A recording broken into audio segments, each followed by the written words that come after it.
Hello, everybody, and welcome to episode 4 of Connect the Dots. I'm Daniel Begg. I lead the grocery retail practice at Connect Search.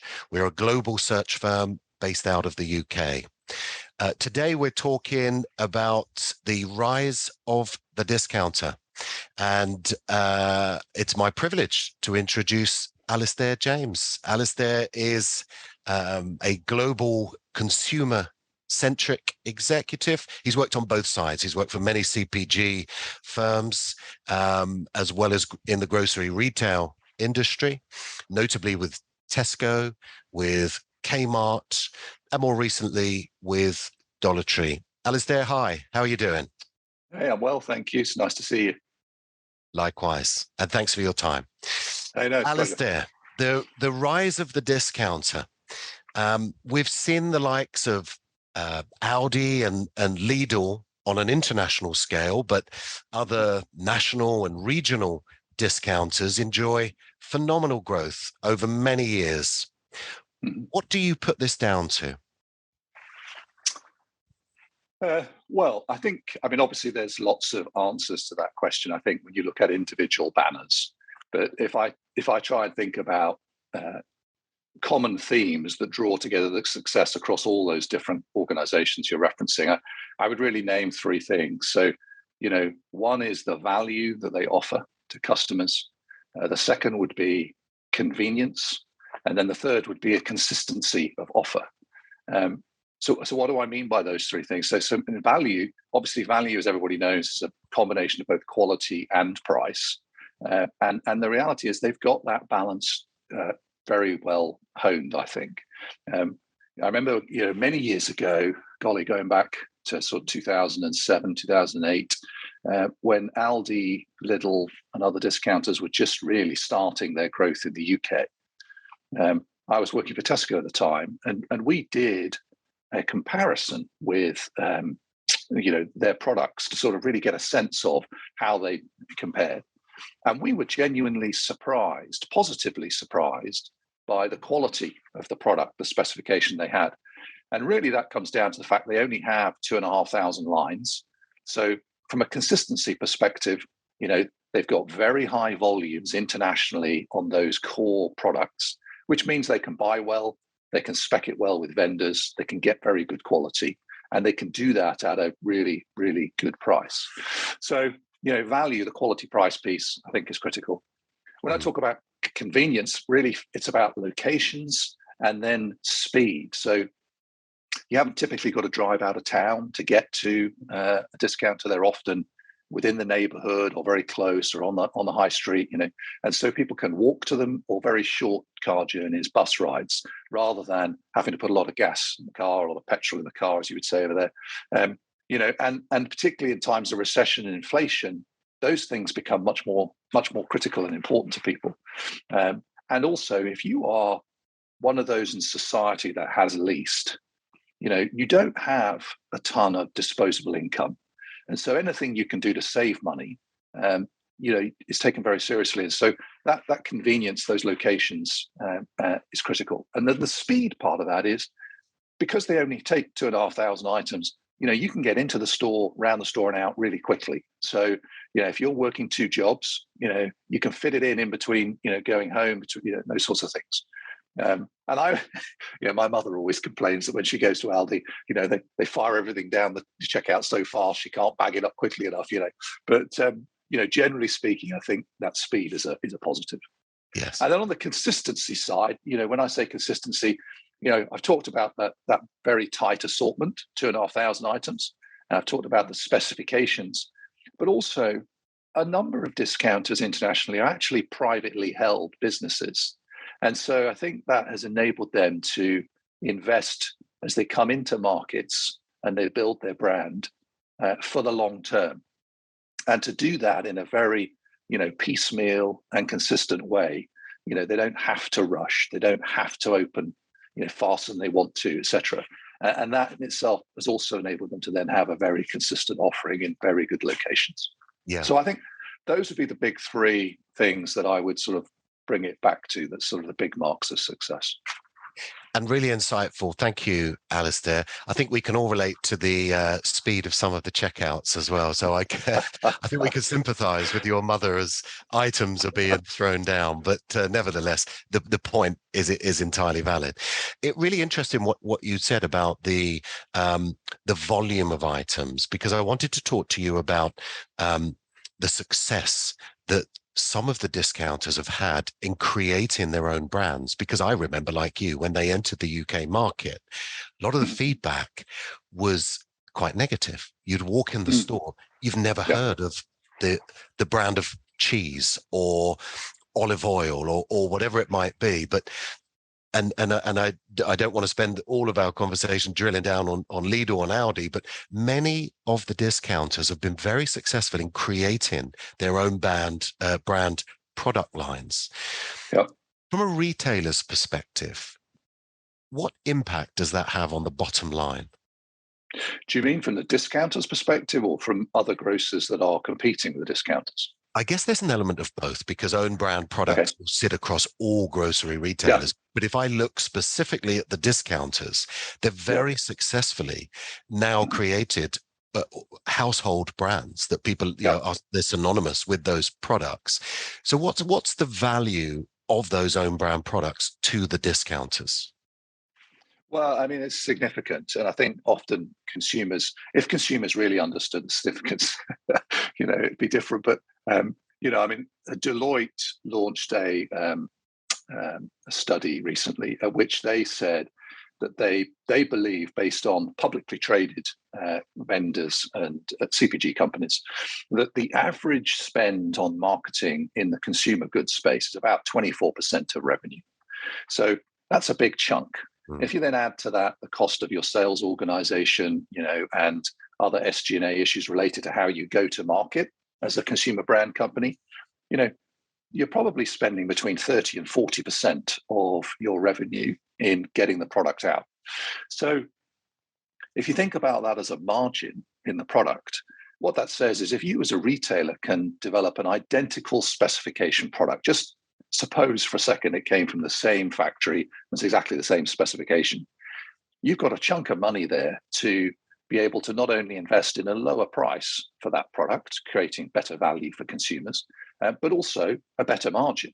And so as a retailer, you can have products that fulfill both the needs of the consumer for better value and the needs of the shareholder of more profitability and a better margin for the organization. So the desire to move into own brands, is fairly rational, and pretty objectively clear for a retailer. And it does make significant difference, there's no question. Mm-hmm. The challenge, of course, is the balance, because customers recognize brands because of all that marketing investment those CPG companies make. And there's been many case studies of businesses that have gone too far into own brand or tried to do it too quickly, or and therefore has left the customer behind because they haven't had that reference ability. And certainly organizations that are exclusively own brand are often very different. So I remember, when the discounters first came into the UK market, they really didn't have many brands at all in their business. They then introduced, interestingly, a key number of consumer brand products, because what it did was it sort of acted as a flag to consumers of, well, this is the comparison. Here's our own brand, but unless you've got something to compare it to, it's not really clear whether it's good value. Now, once they'd put those branded products in, and that comparison became much clearer, actually, the sales of their own brands picked up. And now, as they grow in markets like the US, where I'm based currently, they have the branded products very clearly as a marker in the category, and then they have their own brand portfolio alongside it, and have grown more quickly as a result off the back of that. So for the grocers who see these discounters with their own brands, the challenge is more one of footfall, which is if they take more of a customer spend that shops both a discounter and a big grocer, if the discounter takes more of that spend away, then the impact to a large grocery retailer is obviously negative on the bottom line. But for the retailer, the discounter themselves, it's very positive. And if you just park discounts for a second, the principle for a grocery retailer is still the same, which is for every customer comes in, you should be able to make a better margin out of own brand. Yeah, understood. Thank you. Looking broadly across the retail sector, and obviously most recently you were with Dollar Tree in the US. The pound and the dollar stores have really grown across the globe. I think Dollar General opened their 18,000th store They did, yeah. in the US not so long ago. What do you put down to the exceptional growth? Because obviously we understand what sort of products are in there, but food products are being introduced. A lot of dry goods, but clearly that's going to have an impact on the grocery companies as well. Yeah, I mean, it's a good question. I mean, at the most fundamental level, I think it's that they're meeting a very specific need for the customer.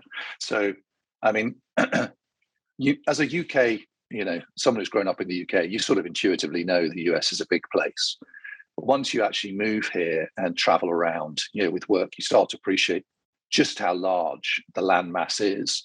And so the reality of, having to drive, 25 to 30 miles to go to your nearest grocery store, if you live out in rural parts of America, that's a very real reality. Mm-hmm. And so you imagine having to drive from, London to Luton just to go get your groceries. It's a very different experience than in the UK, where you've passed 100 stores over that distance. So here in the US, it is very definitely about meeting that need at the point at which the consumer is. And Dollar General, particularly Dollar Tree, Family Dollar, they have all done a very good job of identifying very small populations, small towns or populations that have, a need that's not being fulfilled. And there are large food deserts across the US where it's very difficult for consumers to get product. So without driving significant distance. So what they've done is they've just identified those, and then they built locations there. And because they've had so many locations, they've been able to leverage the network they already had much more effectively than others. So they have steadily grown that over many years. And as they've done that, you've got a sort of behemoth, which is now tough to compete with. But fundamentally, they meet that need in terms of location. The other need they're meeting is the one that I talked about earlier, of value and convenience, to be honest, because there are large swathes of society here in the USA that, are living on relatively low amounts of disposable income. So, minimum wage here in the US ranges between sort of $9-ish and $12 to $15, depending on which state you're in. Many states are trying to get to $15 or on a path to do that. But even if you're earning $15 an hour in your job, you're taking home $30,000 in a year, put it in perspective. Mm-hmm. By the time you've paid tax and other things, let's call that 24, 25,000. You then got to pay rent, utilities, and bills just to live. And suddenly you're trying to exist on $250 a week. Now that's £150 to put that in perspective for you a week. So you can see that if you're trying to feed a family or look after a family over the course of a week, many people watching this podcast will have spent that much money in a restaurant for one meal. This is a group in society that just don't have the same benefits that we have, and trying to stretch that money is really tough. So what the discounters in the US here have done is a really good job of meeting those needs that customers have. It's one of the things that from a purpose perspective gets many people in that industry really positive about the work they do. Is if you have only got $10 when you go into a store, it doesn't matter how good the discount is or how good the saving is if you don't really need that product, because it really is essential that you use the $10 the very best you can. And when I was looking at customer research on this point, many customers would talk about the fact that pack sizes in a discounter are smaller, and so they can buy more of them, and a selection or assortment for less money. And that's important because if you go to Costco or you go to Walmart, you can get a great saving on a bulk pack of, toilet rolls.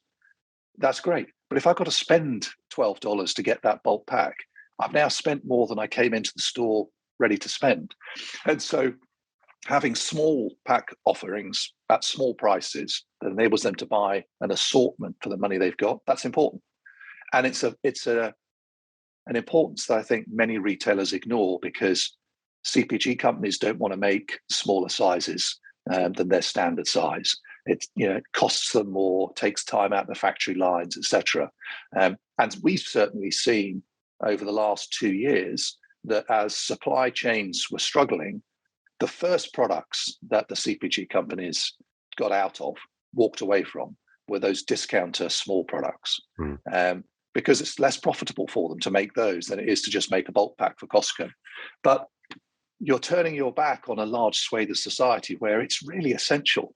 And so, I would get really angry because, organizations will talk about wanting to meet customers' needs, but at the most basic level, they're turning their back on the needs of a large swathe of society. And we're talking 30 to 40% of society here in the US.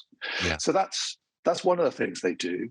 The way customers get around this is, if you're relatively poor, families will band together and go to a Walmart or a Costco, and they will then break those packs apart in order to actually take individual packs home with them. So, what the discounters are doing is enabling you not to have to drive a long distance, be able to get smaller packs, which mean you can stretch your budget further.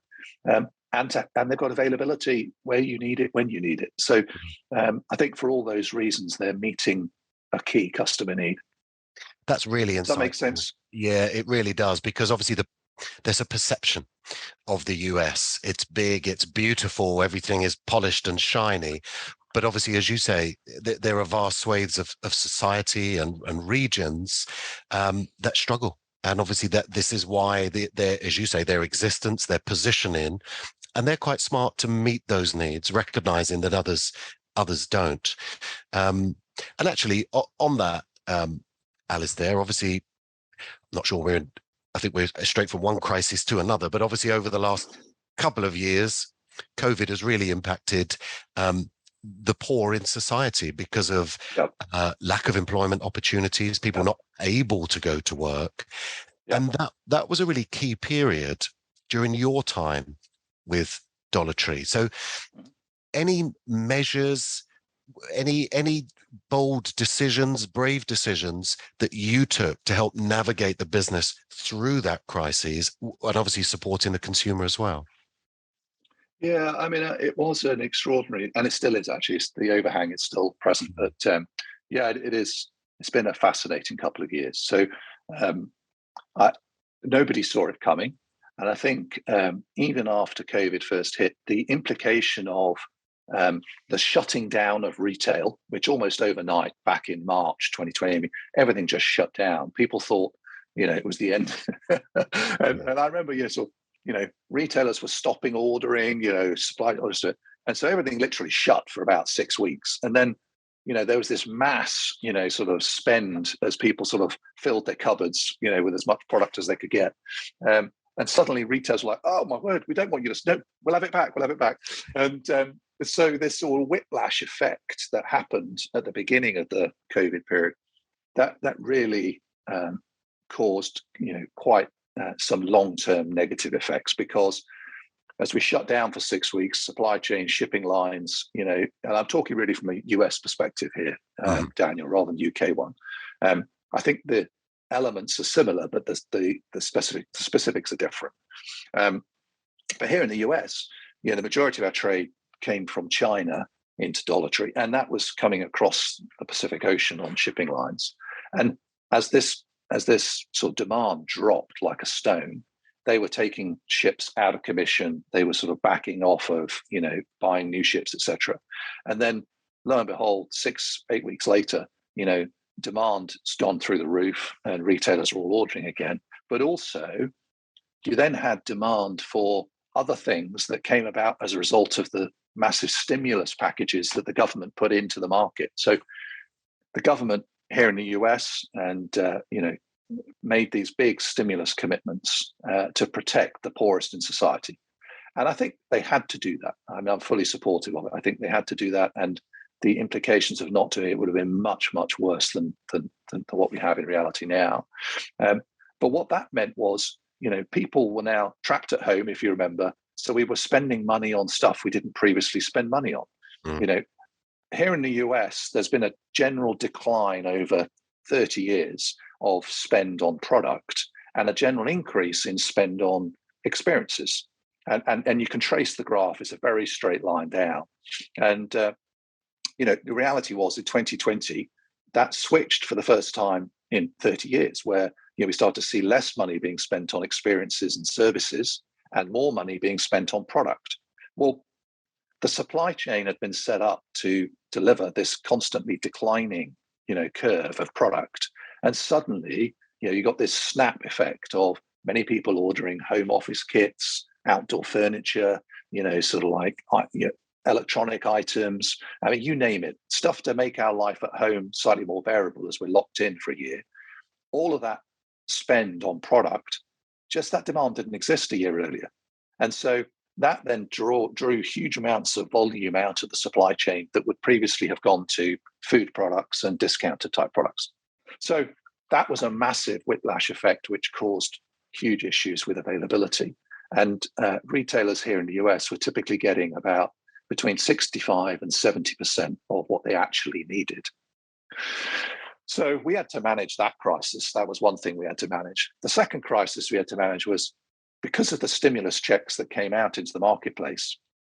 Your kids couldn't go to school, and you were struggling to actually manage life. You got these stimulus checks, and so where previously you were working in a relatively low-paid job, either in a distribution center or in a retail store or in the service industry or in trucking, for example, people just opted out. Said, well, okay, my kids are at home. Someone's got to look after them. I can't afford to pay for childcare, even if it was available. I may be taking less money, but I can look after. And so, large swathes of the population, working population, opted out at that point. And we underestimated that reality, I think, as a country. And so that was a crisis. Just getting our stores and distribution centers and trucks manned was a second challenge. And then, the third challenge really was around, how do you think about, what your customer actually then needs in terms of understanding the value you can offer when you haven't got product available. So if you've got a big gap on the shelf, it doesn't matter what the price of that product is, it's irrelevant. So the most important element to deliver for customers at that point was availability. And so availability has always been important in retail, but for us in the discount channels, availability became king. If someone went into a store, there wasn't any toilet roll, and they came into yours and you had toilet roll, even if you didn't have a big assortment, you had toilet roll. That was a big success and a big marker in consumers' minds that built loyalty. And so what did we do to address each of those challenges? Well, we just, we tried to pragmatically, head each one of them off. I remember working for Terry Leahy many years ago, and Terry, I'm not sure whether he created this phrase or he just borrowed it from someone else, but he used to talk about getting to the brutal truth of a situation. And what he meant by that was very often we don't ask enough why questions. We don't probe enough. We don't interrogate the data enough to really get to the truth of an issue. And so if you haven't really got to the truth of an issue, you can become very, very busy fools fixing something you think is the issue when actually the issue is something different. And so, it continues to be issue. So his phrase about getting to the brutal truth is something that stuck with me throughout my career. And, we really tried to get to the brutal truth on each of those issues. So what was the brutal truth behind our supply chain challenges? And what were we going to do about it? And so we saw the cost of moving a container from China to the US over the space of 3 years. And the reason I say 3 years is because the prior year is what you then use to budget for the coming year. What you then budget is referenced against what you actually pay. And then what you're actually paying is different to what shareholders were expecting based on the profit impact. So over 3 years, we saw, our container shipping costs go up by a factor of between 8 and 10. Mm-hmm. So if you were paying $1,000, now you're paying $8,000 or $10,000 to just move a container. Well, that for us was sort of, it's quite significant supply chain costs. Yes. We When shared your this margins are yeah. When whatever, you're a fixed, pretty when you're tight. very tight, when you're a fixed price retailer at $1, which is what we were, and we've shared this information publicly, but that your cost of transporting product has just gone up from $1,000 to 8 to 10, and those aren't the real numbers. I'm doing this, just to demonstrate the problem. You can see you've just taken an 8-9% hit in margin, just like that. So, the brutal truth is that wasn't going to sort itself out in the short term. That was probably going to be a reality for 2 to 3 years. So we, as an organization, couldn't afford to, absorb that given our business model. So what it forced us to do was to look at, pricing. We would have to increase our pricing. And so, by looking at the brutal truth, you addressed, the need quickly to do that. By understanding the reality of, workforce availability, we increased wages in DCs and stores and to truck drivers in order to actually get a better share of the workforce that was prepared to work out there, and then compared our pricing versus competitors, every day to make sure we were still relevant rather than, once a quarter or twice a year type thing. It became much more critical in the short term. And then we really focused on availability, and it wasn't important to get every toilet roll on the shelf, but you had to have one, type thing. And, you may not have the price that you wanted to have, you may not have the availability that you wanted to have, but it had to be better than your competitors. And so if you could ensure that you were better than your competitors, then you were winning. And so, that's what we focused our efforts on in our planning. And we did things that we had never considered doing. So, we chartered ships exclusively for our own use. Yeah. So whereas previously we'd have, 3 or 4% of a large ship, we were now buying small ships, taking 100% of the volume and just, covering it ourselves with all of the cost risks, all the insurance risks, all the rest of it that goes with that. But we were doing everything we could to improve our availability so we were better than those around us. Yes. Couple of things there. For those of a certain age, they'll definitely know Terry Leahy. For those who aren't, former CEO of Tesco, very highly respected individual in the retail world. And I think if people listening, watching, that phrase might stick with them, Alistair, because it's very, very, very impactful, very impactful. And secondly, my takeaway from what you're talking about there is, yes, the discounters have to work extremely hard to maintain their price points. Yet it's equally important that they have the infrastructure in their business to understand what's happening in the market. They can't operate in a different way to other organizations. That infrastructure, which is also obviously a cost burden to the organization, but it allows them to maintain their position. It's clearly an investment that's made. We've spoken around the benefit of the... Just on that point, though, yes. Daniel, in case you're going to move on, I think the thing I was probably proudest of was the fact that we moved at speed. So by identifying the problems quickly, you can then be the first person to address them. Now, the reality is that we got quite spanked in the markets by investors and analysts because we started talking about these problems as one of the first retailers. But the reality of that, and other retailers weren't talking about it. They were saying, oh, no, it's fine. We were saying, no, this is a serious issue. It's affecting our margins, blah, blah, blah.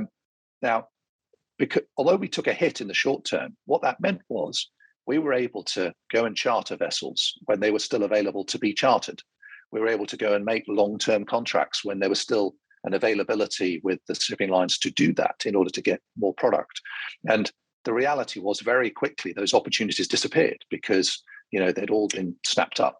And so one of the key takeaways I think that's important is, the faster you can identify the problem, the faster you can address it. And if you are one of the first to address a industry-wide issue, you can be one of the first to sort of benefit from that. And so that, I think, is the key reason for that need for speed.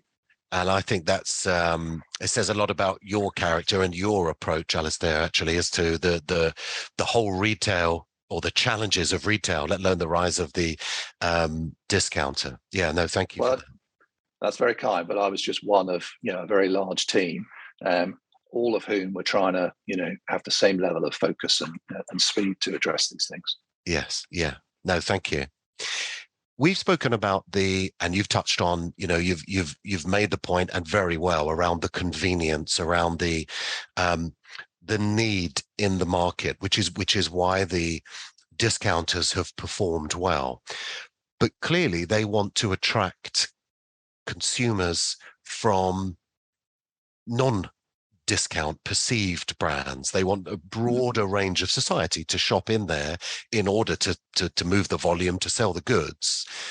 What do they do to target that broader range of consumers? Well, I can talk with some knowledge and around the US market and what we're doing in the US. But in terms of the UK and the discounters, the food discounters, Aldi, Lidl, others, I can give you some general things I can observe, but I wouldn't describe myself as the specialist in that space. What I observe, from an Aldi, Lidl, in the UK space is, a really strong level of consistency that I talked about earlier, a really, a constant focus on quality of product, value, and a change to the way they're marketing themselves. So if you walk around an Aldi store now, they're talking about where the product is sourced from. They're talking about the freshness of the product. They're giving all sorts of quality cues that would appeal to Middle England in a way that 15, 20 years ago, it was all about price. They were just talking about price. So, they have moved their message from, it's a great price to it's a great value, and it's beautifully sourced. It's locally sourced in many instances. It's good quality, and here are lots of cues to reassure you on the quality front. And when you look at their Instagram feeds and Facebook and all the digital communication, there's an awful lot of that focus on what I would describe as the emotional elements around their marketing.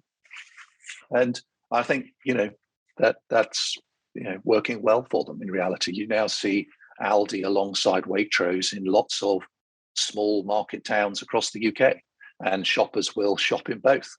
I think that's a great sign of success. Yes. For us in the US, with Dollar General, the discounters here in the US typically have less fresh food. They have got more packaged groceries, just because of the distances that are traveled in the US. Fresh is much harder to do. But what you see again is Dollar General doing more and more products in their fresh category and moving more and more into fresh in order to give a more rounded assortment to customers and therefore take more of their basket of spend. So it's a similar dynamic executed slightly differently. And here in the US, the use of digital marketing techniques, is as strong as it is in any retailer, to be honest, whether it be Instagram, Facebook, you name it. The use of influencers. One of the big categories for Dollar Tree is the crafting category, and obviously was huge during COVID, because people were stuck at home with kids. What do you do?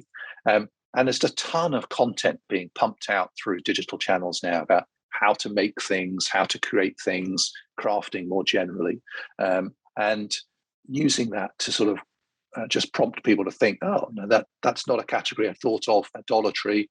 When they go into Dollar Tree, it then becomes a footfall driver for the rest of the store. So that move from we're just about price to here is a great product quality, some great concepts, lots of emotional cues digitally that's executed well. It's something that I see across all the different discounters across the markets. Yes. Interesting you talk about the digitization, because I think those platforms have enabled almost a leveling up of marketing. It's not like you need big TV campaigns and media campaigns. They have afforded, as you say, that targeting in the circumstances of crafting there, which is entirely valid, and it's sort of leveled that platform, hasn't it? So no, very insightful. Thank you. I want to look at the future of the discounters, Alistair, and I guess in my mind there's twofold. Probably the immediate future looks quite secure, and I only say that because of the uncertainty in the economy and the expected recession, energy bill crisis, all of the factors that people will be aware of. But what do you see longer term being the risks to some of these discounters, and do you see or foresee any M&A activity that might reduce the volume? Okay, so several questions in that question. I think firstly, I mean, I would agree with you in the short term in terms of your perspective. Discounters typically, do well, relatively well in recessionary periods. It's usually a time when their business model attracts customers for the first time as people start to sort of, think about how they can save money. That's certainly the case here in the US. The UK may be slightly beyond that by now, but in the US, every time there's a recessionary dip, the discount channel does well. So the next 2 years, I think, are pretty strong for the discounters, to be honest. I think beyond that point, it becomes a question of how well they continue to meet the needs of customers in those three areas of value, convenience, and consistency. And I think the biggest challenge to them is probably Amazon. So I don't actually think that the biggest challenge to discounters is other grocery retailers, as much as it is an organization that can offer significantly better convenience than a discounter can. So if Amazon could get its, business model to work around delivering items at $1 to customers consistently, then I think that will be the sector's biggest challenge. At the moment, Amazon doesn't even really stock products in that sort of price point. They don't want to, because trying to ship a product to a customer's house for $1 is not profitable. So at the moment, the assortment discounters sell is very often not even featured on Amazon. I'm talking US specifically. In the UK, it's a bit different, because you don't, with the exception of a pound stretcher and a Poundland, which is a bit more like a Dollar Tree and a Dollar General, the discount grocery model, Aldi, Lidl, those sorts of things, they obviously have a much broader price range. And so then the question becomes, can Amazon Fresh win the customers' hearts and minds around quality concerns? Consumers had concerns about quality when Tesco was doing fresh deliveries, back in the early 2000s. And Tesco, overcame those with time. And customers now don't think twice about ordering, fruit and veg and meat stuff from Tesco. The question is whether they have the same feeling about Amazon Fresh, whether it takes them longer. And then when Amazon does that, whether they have the same level of assortment that Aldi, Lidl, and others will offer. So I think that's the big long-term challenge. Now, all the discounters are, enabling delivery to home, typically via a Deliveroo or an Instacart, type business delivery model. So they're offering that last mile delivery. Most of them are offering buy online, pick up in store as well for convenience reasons. And app-based research, navigation, comparison, shopping, etc., on your Dollar Tree app or your Dollar General app, or is now the norm. And here in the US, loyalty-based marketing techniques are becoming more and more essential. So, rather than just talking about price, using sort of EIO marketing, as I phrase it. So, EI being entertainment, inspiration, and then the second EI being education and information, and then the O being offer. If you go back 5-10 years, everyone was just talking about offers, price, frankly. Now, discount retailers, Dollar General, Dollar Tree, Family Dollar, others here in the US, are all focusing in on how do I offer entertainment and inspiration, first of all, because actually I might capture customers with that stream that are that way inclined more effectively than getting to offer, education information for other groups of customers and then offer, still relevant. But they are segmenting their customer base using their databases of customer data far more effectively and targeting customers with different, types of message in different channels, constantly to drive loyalty with that particular customer. And so the personalization of that communication, that message, is definitely an area that they're all spending a ton of time and money making work well. And using machine learning and AI to help them do that effectively is critical. If you use your device now to shop on the app for Dollar Tree, Family Dollar, you will automatically be told what the most typical items are that go with the items you've just selected. So it doesn't involve anyone. It's just machine learning telling you how to complete your order.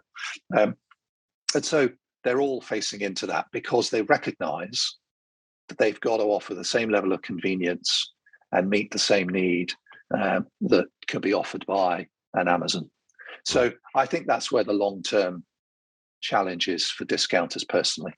Yeah. And to your final part of your question about M&A, I doubt it.